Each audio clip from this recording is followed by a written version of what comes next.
してるより愛してる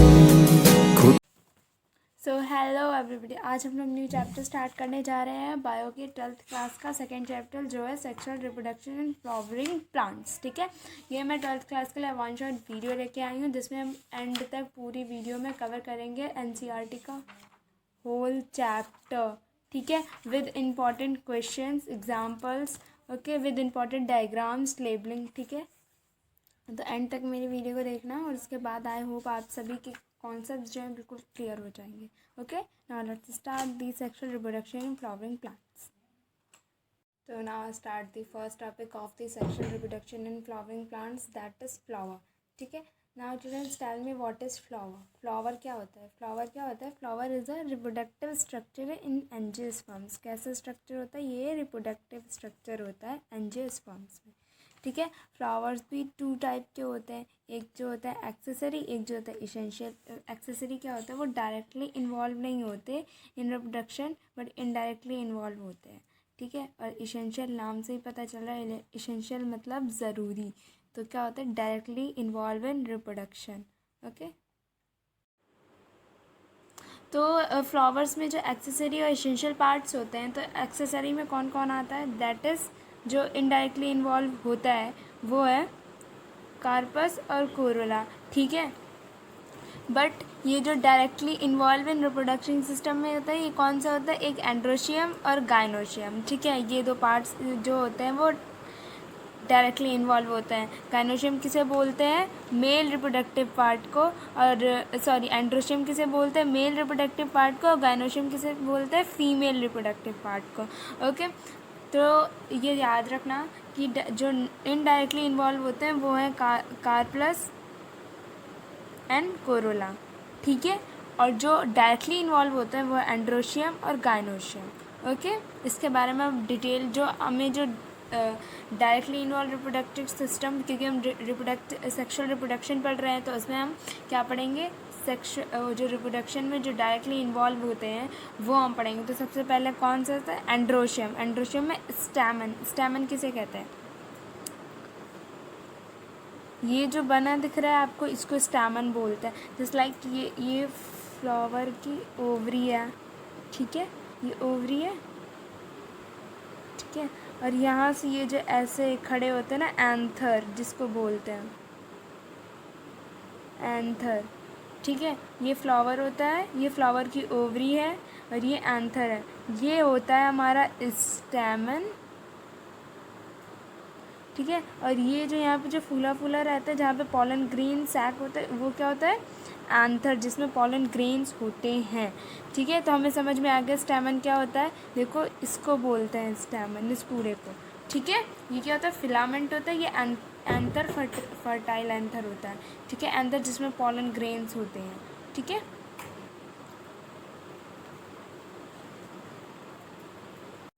now हमने stamen पढ़ लिया, आप क्या पढ़ेंगे? हम एंथर। एंथर क्या होता है?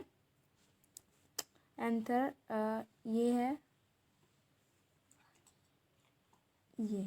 ठीक है, इसको बोलते हैं एंथर, जिसमें पॉलन सैक होता है। ठीक है, पॉलन ग्रेन्स होते हैं। ठीक है, इस चीज़ को बोलते हैं हम एंथर। ठीक है, अब हम तो ये सिर्फ ऊपर ऊपर से देखते हैं ना, कि ऊपर से ये ऐसा लगता है। अब हम इसको डिटेल में पढ़ेंगे तो इसका स्ट्रक्चर कैसा दिखेगा? ऐसा दिखेगा इसका स्ट्रक्चर, जब हम इसको अंदर से पढ़ेंगे बिल्कुल डिटेल में। ठीक है, तो ये कैसा होता है? ऐसा होता है। टेट्रा स्पंजिगेट होते हैं इसमें। ठीक है, और इसका डायग्राम कैसे होता है? ऐसे। हर एक 4 कॉर्नर्स होते हैं। ठीक है, ये 2 लोब्स में होता है। ठीक है, तो ये हर लोब में 2 लोब्स होते हैं। तो ये जो हर कॉर्नर पे क्या होता है?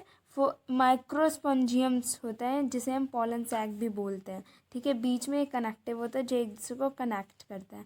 ठीक है, अब हर जो माइक्रोस्पॉन्जियम है वो 4 लेयर से कवर्ड होती है। ठीक है, 4 लेयर से कवर्ड होती है। पहले तो एपिडर्मिस। ठीक है, पहली कौन सी लेयर होती है? एपिडर्मिस, एंडोसाइलम, फिर मिडल लेयर, फिर टैप्टम। जो टैप्टम लेयर होती है वो सबसे मेन होती है और सबसे इनर लेयर होती है। आउटर लेयर कौन सी होती है? एपिडर्मिस। सबसे अंदर वाली लेयर कौन सी होती है? Tapetum, which is 4th layer of the microsporangium में। ठीक है, ठीक है। अब टैपेटम का काम क्या होता है, ठीक है, जब ये सबसे अंदर होती है उसके पास, तो क्या होती है, ये नरिशमेंट प्रोवाइड कराती है डेवलपिंग माइक्रोस्पोर्स को, ठीक है, पॉलन ग्रेन्स को, जो सब, क्योंकि ये सबसे अंदर होती है पॉलन ग्रेन्स के पास, तो वही क्या प्रोवाइड कराती है, नरिशमेंट प्रोवाइड कराती है। बाकी लेयर्स क्या करती हैं, वो प्रोटेक्टिव लेयर होती हैं, ठीक है। और ये क्या, दूसरा काम क्या कराती है, फॉर्मेशन ऑफ स्पोरोपेनिन, ठीक है। इसके दो काम होते हैं, ये एग्ज़ाम में क्वेश्चन आ सकता है कि right the work of tapetum, ठीक है। तो सबसे पहला वर्क क्या होता है कि नरिशमेंट प्रोवाइड करती है, क्योंकि सबसे अंदर होती है, ठीक है, पोलन ग्रेन्स को, और ये फॉर्मेशन करवाती है, ठीक है, ठीक है। और जो बाकी की 3 लेयर्स होती हैं वो क्या होती हैं, वो प्रोटेक्टिव होती हैं, प्रोटेक्टिव लेयर्स कहते हैं हम उन्हें। ओके, ये था हमारा पूरा एंथर का वर्क और स्ट्रक्चर, ठीक है। एंथर ऐसा दिखता है अंदर से, ऊपर से तो बस ऐसे और ऐसे, फ्लावर्स में, कई फ्लावर्स में देखा होगा ऐसे ही होता है, ठीक है। हमने स्टैमन कवर कर लिया, एंथर भी पढ़ लिया, एंथर कहते कैसे हैं वो भी जान लिया, दिखता कैसा है वो भी जान लिया, लेबलिंग भी जान ली, वर्क भी जान लिया। अब क्या पढ़ेंगे हम, स्ट्रक्चर ऑफ पॉलन ग्रेन्स। किसका स्ट्रक्चर पढ़ने जा रहे हैं, स्ट्रक्चर ऑफ पॉलन ग्रेन्स। अब इस पॉलन ग्रेन्स के ऊपर हम डिटेल में पढ़ने जा रहे थे, तो सबसे पहले ये जान लेते हैं कि पॉलन ग्रेन्स की स्टडी को क्या कहते हैं, ठीक है बच्चों। पॉलन ग्रेन्स की स्टडी को क्या कहते हैं, पॉलिनोलॉजी, ओके। ये क्या, पॉलन ग्रेन्स कितनी लेयर्स में होता है, जैसे एंथर तो 4 लेयर्स में होता है, ठीक है। ये कितनी लेयर्स में होता है, 2 लेयर्स, ठीक है। एक को क्या बोलते हैं, आउटर लेयर को एक्सिन, ठीक है। जो इनर होती है उसको बोलते हैं इंटाइन, ठीक है। आउटर लेयर को एक्सिन और इनर लेयर को इंटाइन बोलते हैं। ये क्या है, structure of pollen grains, that is study of pollen grains called palynology, ठीक है। ये दो लेयर में होती है, 2 लेयर सराउंडेड होती है। जो आउटर वाली लेयर होती है उसको एक्सिन बोलते हैं। जो एक्सिन होती है वो थिक होती है, रिजिड होती है और ऑर्नामेंटेड होती है, ठीक है। जो इनर लेयर होती है इंटाइन जिसको बोलते हैं, वो थिक होती है एंड डेलिकेट होती है, ओके। पॉलन जो ग्रेन होता है उसमें 2 ही लेयर्स होती हैं। अभी मैं आपको डायग्राम भी दिखाऊंगी। ऐसे 2 लेयर होती है। आउटर को हम एक्सिन बोलते हैं और इनर को इंटाइन बोलते हैं। एक्सिन कैसा होता है, थिक होता है, रिजिड होता है, ऑर्नामेंटेड होता है। और इंटाइन क्या होता है, थिन होता है और डेलिकेट होता है, ओके। ये था हमारा pollen grains. Now let's come to diagram of pollen grains, that is ये है हमारा, ठीक है। इसमें भी ये देखो, आउटर लेयर, इनर लेयर, ठीक है। ये क्या होता है, ये भी 2 पार्ट्स में डिवाइड होता है, एक जर्मिनेटिव सेल में, एक वेजिटेटिव सेल में, और ट्यूब सेल जिसे कहते हैं। जर्मिनेटिव सेल क्या होता है, वो as compare to vegetative cell छोटा होता है, ठीक है। और जहाँ ये एक जगह होती है जहाँ पे नहीं प्रेजेंट होता है, उसको क्या बोलते हैं, जर्म स्पोर, क्या बोलते हैं, जर्म स्पोर।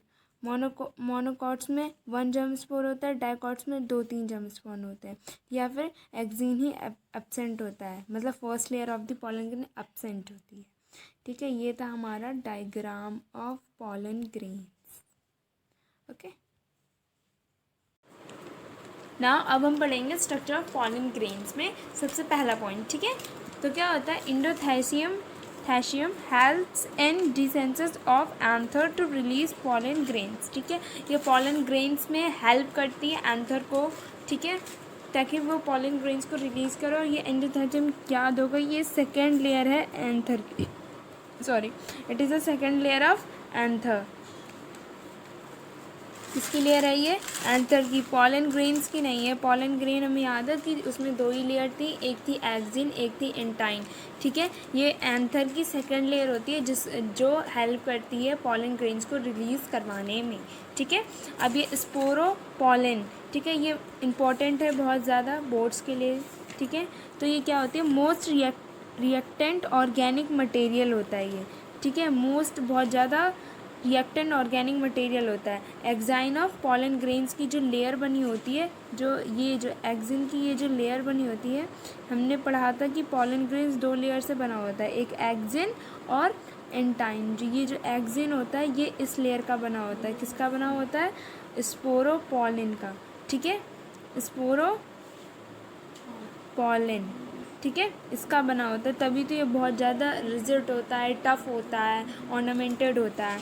ठीक है, इसकी वो क्या है, it can withstand high temperature, strong acid and bases, no enzyme that degrades sporopollenin is known far. ठीक है, ऐसी अभी तक कोई एंजाइम ही नहीं बनी है ये जो पॉलन है उसको डिग्रेड कर सके, उसको तोड़ कर सके, उसको मतलब कि डिस्ट्रॉय कर सके। इसीलिए ये बहुत ज़्यादा मोस्ट रिएक्टिव ऑर्गेनिक मटेरियल होता है। ठीक है, और ये हाई टेम्परेचर पे भी रह सकता है, ये एसिड और बेसिस को स्टोर भी कर सकता है। ठीक है, दूसरा क्या है, when pollen grains are stored in liquid and to for use in plants breeding programme pollen bank. ठीक है, जो पॉलन ग्रेन्स होते हैं वो इसमें किए जाते हैं कि लिक्विड में रखे जाते हैं, liquid pneumonia for at the temperature -196 degree Celsius for use in plants breeding programme में पॉलन ग्रेन्स में। ठीक है, ये तो एक इकोनॉमिकल यूज़ हो गया। ठीक है, पॉलन ग्रेन्स का। ठीक है, बट हमें ये याद होना चाहिए कि ये जो पॉलन ग्रेन्स की एक क्वेश्चन आता है, पॉलन ग्रेन्स की जो ये जो लेयर होती है, फर्स्ट लेयर, वो किस मटेरियल से बनी होती है और वो उस मटेरियल से क्यों बनी होती है। ठीक है, तो फर्स्ट लेयर का हमें इस क्वेश्चन का हमें आंसर पता चल गया कि वो स्पोरल पॉलन से बनी होती है। स्पोरोपोलन से इसलिए बनी होती है क्योंकि स्पोरोपोलन क्या होता है, मोस्ट रिएक्टिव ऑर्गेनिक मटेरियल होता है और वो किसी भी कंडीशन पे डिग्रेड नहीं होता है और कोई भी एंजाइम ऐसी नहीं बनी है जो उसको डिग्रेड कर सके, और ये हाई टेम्परेचर और स्टोरिंग एसिड और बेस करता है। ठीक है, दिस इज़ स्पोरोपोनिन। ठीक है, ये बहुत इंपॉर्टेंट टॉपिक है, एग्ज़ाम में इससे क्वेश्चन ज़रूर आता है, सो प्लीज़ इसको ध्यान से अच्छे से समझना। हमने एंड्रोशियम तो पढ़ लिया। एंड्रोशियम में जो मेल रिप्रोडक्टिव सिस्टम्स होते हैं, कैसे पॉलन ग्रेन्स जनरेट होता है, क्या होता है, वो सब तो हमने पढ़ लिया। अब किसकी बारी है, अब हम पढ़ने जा रहे हैं गाइनोशियम। गाइनोशियम जो है डायरेक्टली इन्वॉल्व इन रिप्रोडक्शन। ठीक है, एंड्रोशियम भी है पर वो मेल में होता है और गाइनोशियम फीमेल में होता है। ठीक है, तो गाइनोशियम में क्या आता है, पिस्टिल और कार्पस। ठीक है, कार्पेल। ओके, तो ऐसे स्ट्रक्चर होता है इसका कुछ। ठीक है, ये अपर लेयर जो ऐसे बनी है इसको बोलते हैं स्टिग्मा। स्टिग्मा क्या होता है, ये बहुत ज़्यादा स्टिकी होता है ताकि इस पर पॉलन ग्रेन्स आके स्टिक कर जाए।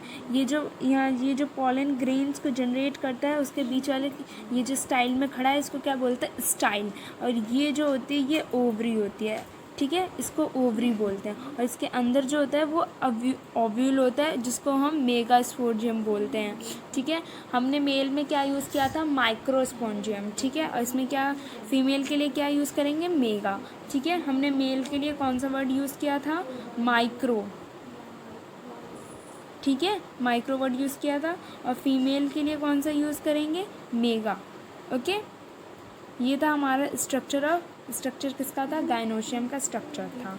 ठीक है, इसमें और भी कुछ आता है, ये देखो इस स्ट्रक्चर को।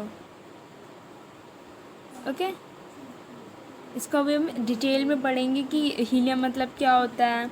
ठीक है, न्यूक्लियस क्या होता है, एम्ब्रियो सैक क्या होता है। ठीक है, ये क्या है, एक सेक्शन व्यू ऑफ ओव्यूल का एक सेक्शन व्यू है। ठीक है, इसके बारे में हम पढ़ते हैं। ठीक है, तो फर्स्ट सबसे पहले हम जानते हैं इस वर्ड का मतलब। ठीक है, बेस से पढ़ना स्टार्ट करते हैं और सबसे पहले फ्यूनिकल का मतलब जानते हैं।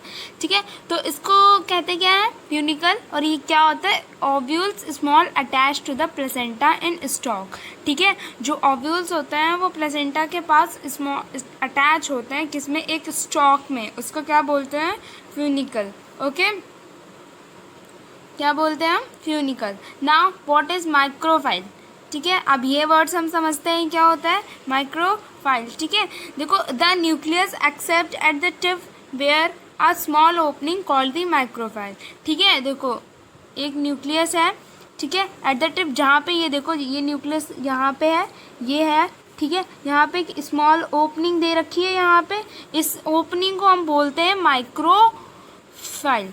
ठीक है, इस ओपनिंग को ही हम माइक्रोफाइल बोलते हैं। ठीक है, अब दो वर्ड्स हमने कवर कर लिए, माइक्रोफाइल एंड फ्यूनिकल। ठीक है, ये हमने पढ़ लिया क्या होता है कि जो स्मॉल ओव्यूल्स जो होते हैं वो स्टैक में प्लेसेंटा के पास लगे होते हैं, प्रेजेंट होते हैं, अटैच होते हैं, उसको बोलते हैं फ्यूनिकल। और माइक्रोफाइल क्या होता है, ये जो गैप होता है ना छोटा सा nucleus except at the tip where a small opening होती है ये एज न्यूक्लियर टिप, तो उसको क्या बोलते हैं, माइक्रोफाइल ना। आउटर इंटीग्रेट, और ये कुछ नहीं होते हैं, ये आउटर इनर ये बस प्रोटेक्टिव लेयर्स होती हैं, जैसे पॉलन ग्रेन्स में थी, एंथर में थी, वैसे ही इसमें भी ये दो, ये वाली ये जो दिख रही है फिंगर जैसी, इसको हम बोलते हैं protective layer, okay, outer inner. ठीक है, ये जो अंदर है इसको क्या बोलते हैं, एम्ब्रियो सैक। इसमें क्या होता है, 7 सेल 8 न्यूक्लियट।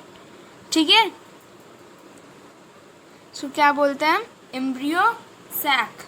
ठीक है ना, अब हमने नीचे का पार्ट समझ लिया, किसे क्या कहते हैं, ओ पॉइंटर भाई साहब। ठीक है, नाउ अब ये वर्ड क्या होता है, ये बेसल पार्ट होता है, ठीक है, ऑफ द ओव्यूल। ठीक है, ये जो सबसे, ये जो आपको दिख रहा है ना, ये सीधा डायग्राम बना है, जब आप उसको उल्टा करोगे तो ये चीज़ जो है वो बिल्कुल माइक्रोफाइल के अपोजिट आएगी और सबसे नीचे आएगी, माइक्रोफाइल ऊपर आएगा। आपकी एनसीईआरटी बुक में पेज नंबर 25 पे ये डायग्राम दिया हुआ है, उसको आप देखना जाके वहाँ पे। ठीक है, तो ये जो ने बेसल पार्ट होता है एक ओव्यूल का, ठीक है, उसको बोलते हैं हम। ठीक है, फिर इसके बाद हीलम, तो ये क्या होता है, द जो कंजक्शन बिटवीन, हम बोल सकते हैं इसको अदर लैंग्वेज में बोल सकते हैं, the body of a ovule fuses with funicle in the regions, ठीक है, कॉल्ड फीलियम। जी, ये जो बॉडी ऑफ ओव्यूल जो होते हैं, ओव्यूल्स, ये ओव्यूल्स और ये क्या हमने नीचे पढ़ा, फ्यूनिकल। हाँ, ओव्यूल्स और फ्यूनिकल के बीच, ओव्यूल्स और फ्यूनिकल होते हैं उनको, ठीक है, वो एक कंजक्शन की तरह वर्क करते हैं एक दूसरे के लिए। ठीक है, क्या करते हैं, कंजक्शन की तरह वर्क करते हैं। उस कंजक्शन को हम क्या बोलते हैं, हीलियम। ठीक है, वो केमिस्ट्री वाला हीलियम नहीं, हीलियम। ठीक है, क्या बोलते हैं हम, हीलियम। ठीक है, इट इज़ अ कंजक्शन, हम बोलते हैं जंक्शन बिटवीन ओव्यूल्स एंड फ्यूनिकल्स भी बोल सकते हैं, या फिर अदर लैंग्वेज में बोले तो the body of the ovule fuses with funicle in this region is called hilum. या फिर हम दो टाइप में इसको बोल सकते हैं कि जो junction between ovules and funicle बोल सकते हैं, या फिर जो ovules fuses with funicle in this region is called hilum. Okay, तो हमने सारे वर्ड्स का मतलब समझ लिया। तो ये था हमारा एक सेक्शन व्यू था, हमारा ड्रामेटिक व्यू था एक ओव्यूल का। ठीक है, और इसमें ये जो लेबलिंग की हुई है मैंने, ये बहुत इंपॉर्टेंट है। आपको एक एक वर्ड का मतलब, एक एक टर्म का मतलब पता होना चाहिए, क्योंकि बोर्ड्स में हमें नहीं पता वो किस वर्ड्स का क्या मीनिंग पूछ लेते हैं। ठीक है, एंड नाउ वर्ड्स में अगर कोई भी क्वेश्चन आ गया तो वो पूछ लेंगे कि माइक्रोफाइल किसे कहते हैं, होता कहाँ है, प्रेजेंट क्या होता है, वर्क क्या होता है। इसका क्वेश्चन तो कहीं से भी आ सकता है, इसलिए बिल्कुल एक एक टिप जो है, एक एक लाइन जो है बिल्कुल यूँ याद होनी चाहिए, पता होना चाहिए एक एक वर्ड का मतलब, कि हाँ इस टर्म का मतलब क्या होता है। ठीक है, अब हमने क्या पढ़ लिया, हमने देखो गायनोशियम पढ़ लिया था, पिस्टल कार्पल का। ठीक है, गायनोशियम पढ़ लिया। अब ये ओव्यूल का हमने व्यू भी पढ़ लिया, डायग्राम पढ़ लिया, हमने वर्ड्स का मतलब भी समझ लिया, हमें समझ में भी आया। ठीक है, तो अब हम क्या पढ़ने वाले हैं, दूसरा टॉपिक क्या है हमारा, मेगास्पोरेंजियसिस। ठीक है, अब हम क्या पढ़ेंगे, मेगास्पोरेंजियसिस। ठीक है, तो ये क्या होता है, ये मेगास्पोरेंजियसिस में एक बात बताओ, बोर्ड्स में 5 मार्क के क्वेश्चन में ये ज़रूर पूछा जाता है, मोस्टली बोर्ड्स में तो पूछा ही गया है प्रीवियस ईयर्स में। तो जैसा मैंने बिल्कुल आपके लिए मैंने दोबारा से नोट्स बनाए हैं, बिल्कुल देखो जैसा मैंने ये बनाया हुआ है ना अपने इसमें, वैसे ही आप बोर्ड्स में बनाओगे ना तो 5 मार्क्स आने से कोई नहीं रोक सकता। मतलब एक एक पॉइंट मैंने बिल्कुल, कहाँ पे माइटोसिस हो रही है, कहाँ पे माइटोसिस हो रही है, कहाँ पे क्या हो रहा है, वो सब मैंने इसमें मेंशन किया है। ठीक है, बिल्कुल एक एज अ साइकिल वे में बनाया है, जिससे क्या एग्जामिनर खुश भी होगा और उसको भी समझ आएगा कि हाँ बच्चे ने कुछ पढ़ा, इंप्रेसिव वे में करना चाहिए। ठीक है, तो आप अगर कॉपी पेन लेके नहीं बैठे हो तो स्क्रीनशॉट ले लो आप। ठीक है, ऐसे। ठीक है, तो हम क्या पढ़ेंगे, मेगास्पोरेंजियसिस। ठीक है, पता है कि मेगा किस लिए यूज़ करते हैं, फीमेल के लिए मेगा यूज़ करते हैं। ठीक है, तो ये क्या है हमारा एक वो है। ठीक है, इसके ऊपर ये प्रोटेक्टिव लेयर्स हैं, और ये क्या बोलते हैं, इसको माइक्रोफेयर एंड बोलते हैं। ठीक है, इसमें क्या हो रहा है कि इसमें क्या है, one of the nuclear get enlarge, इसमें से एक कोई न्यूक्लियर वाली सेल है वो इनलार्ज हो जा रही है। ठीक है, वो कौन सी सेल होती है, मेगा मदर सेल। ठीक है, वो डिप्लॉयड सेल होती है, MMSC। ठीक है, मेगास्पोर मदर सेल। ठीक है, डिप्लॉयड होती है। डिप्लॉयड में क्या मियोसिस होता है, ठीक है। मियोसिस होने के बाद इसमें ये जो एन की जो एन वैल्यू है ना वो 4 पार्ट्स में डिवाइड हो जाती है, ठीक है। जैसे मान लो हम इजी वे में समझे तो देखो मान लो हम इसको दोबारा से, अब मैं आपको इससे भी इजी वे में बता रही हूँ, बट बोर्ड्स में आप में हो पाए तो ऐसे ही लिखना, ऐसे ही वर्क करना इम्प्रेसिव वे में, तो एग्जामिनर भी खुश होगा कि हाँ बच्चा कुछ पढ़ के आया है, ठीक है। ये एक मान लो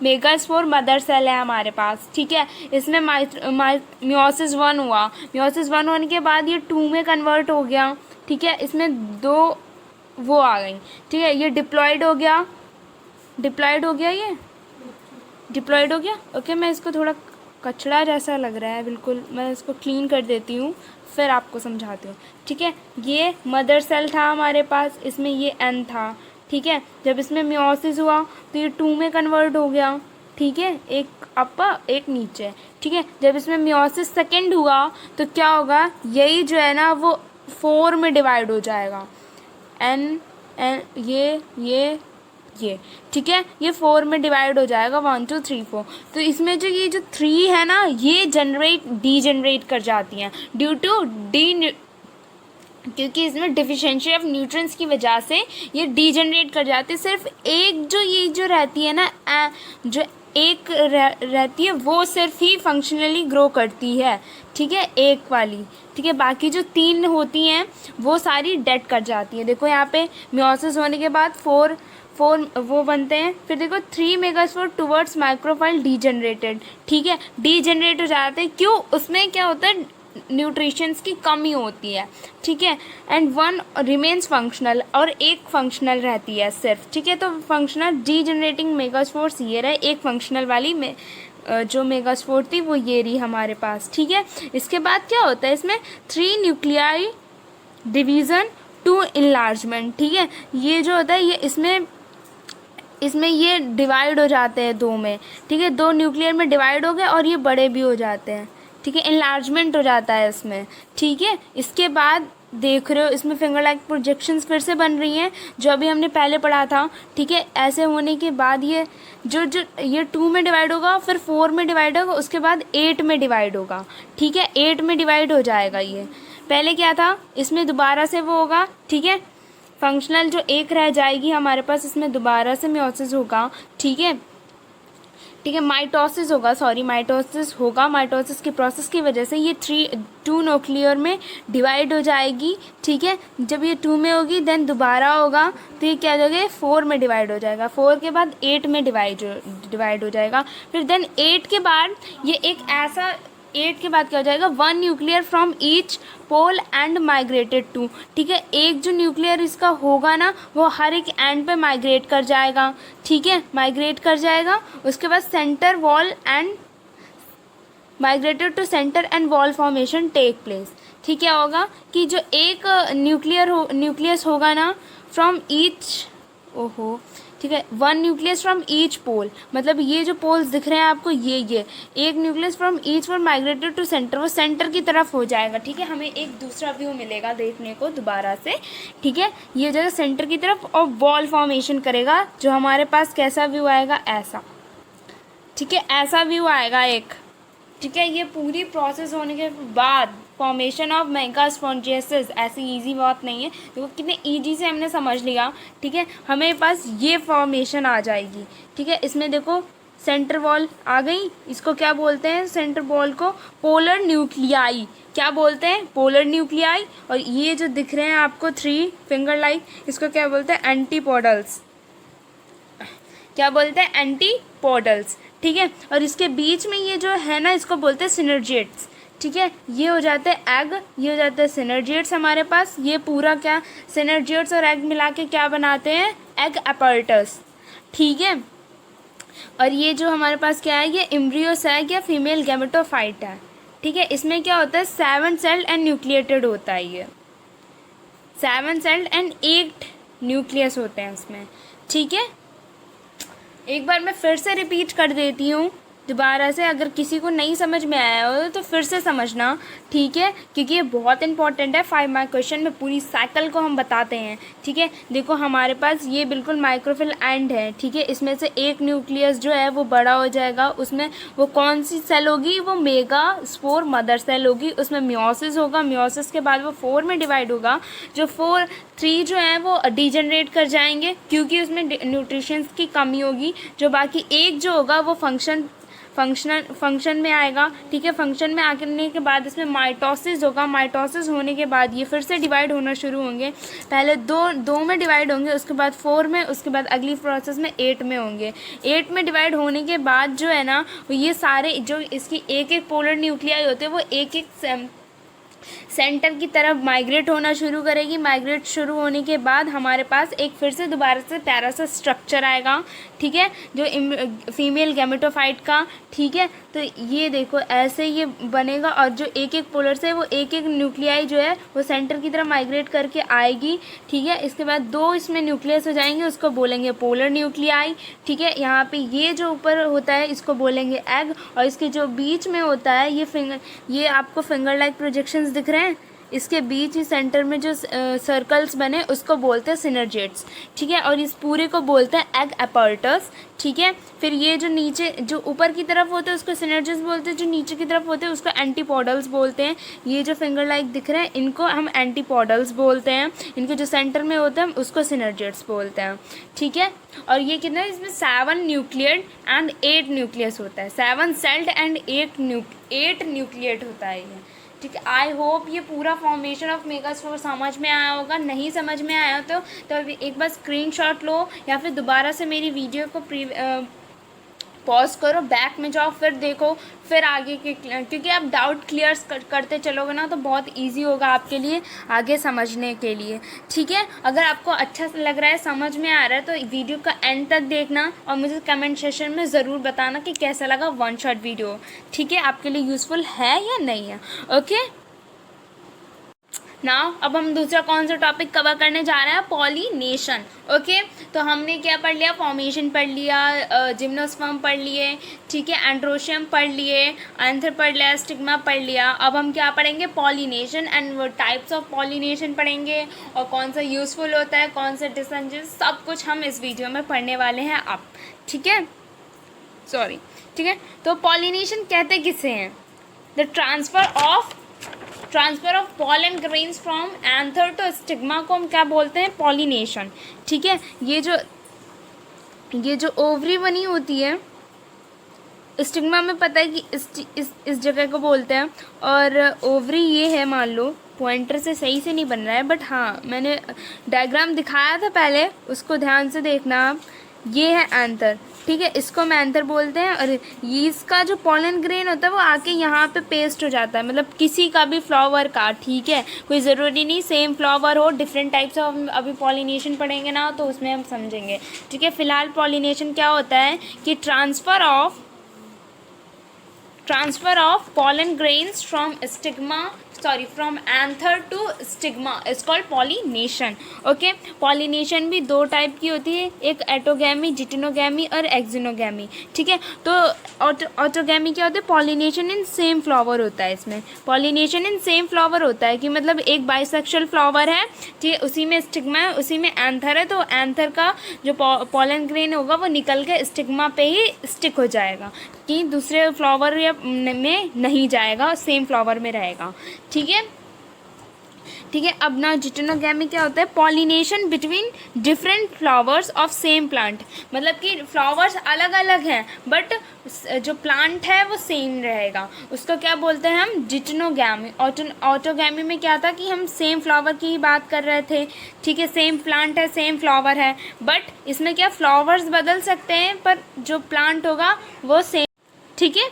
नाउ अब एक्जिनोगैमी, इसमें क्या होगा, पॉलिनेशन बिटवीन फ्लावर्स और डिफरेंट प्लांट्स, मतलब कि इसमें प्लांट्स ही फ्लावर्स क्या होगा, प्लांट तो अलग है ही पर फ्लावर्स भी अलग होंगे, ठीक है, सेम प्लांट नहीं होगा, सेम फ्लावर नहीं होगा, इसमें बिल्कुल पूरी तरीके से चेंज हो जाएगा, ठीक है। तो कॉमन डिफरेंस है बिल्कुल कॉमन सा कि इसमें क्या ऑटो मतलब कि सेम, ठीक है। ऑटो मतलब सेम फ्लावर पे पॉलिनेशन हो रहा है, सेम प्लांट के सेम फ्लावर पे पॉलिनेशन हो रहा है, ठीक है। अब जिटेनोगैमी क्या है कि डिफरेंट फ्लावर्स है, फ्लावर तो अलग अलग हैं पर प्लांट क्या है, एक ही है, ठीक है। उसको बोलते हैं जिटेनोगैमी। एक्जिनोगैमी को क्या बोलते हैं कि फ्लावर्स भी डिफरेंट है, प्लांट्स भी डिफरेंट है, ठीक है। इसको बोलते हैं एक्जिनोगैमी। देखो मैंने साइकिल भी बिल्कुल व्यू अच्छा से बनाया हुआ है यहाँ पे, आप देख सकते हो, ठीक है। ये वाला आपको अगर वैसे ना समझे, फिलहाल तो ऐसे समझ में आ ही गया होगा, इसमें कुछ है नहीं, बस पॉलिनेशन को किस फ्लावर के साथ अगर खुद के साथ हो रहा है, खुद सेम फ्लावर है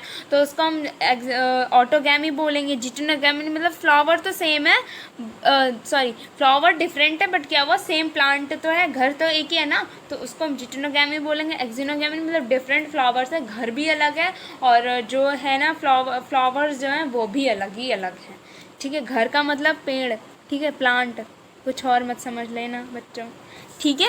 आई होप ये जो पॉलिनेशन के 3 टाइप्स हैं आपको क्लियर हुए होंगे, ओके, ठीक है। हमने पॉलिनेशन तक, उसके टाइप्स तक इसमें समझ लिया, बाकी का चैप्टर हम सेकेंड पार्ट में कवर करेंगे। तो अगर मेरा फर्स्ट पार्ट आपको समझ में आया हो, अच्छा लगा हो, तो मेरा सेकेंड पार्ट वीडियो का ज़रूर देखना, ओके।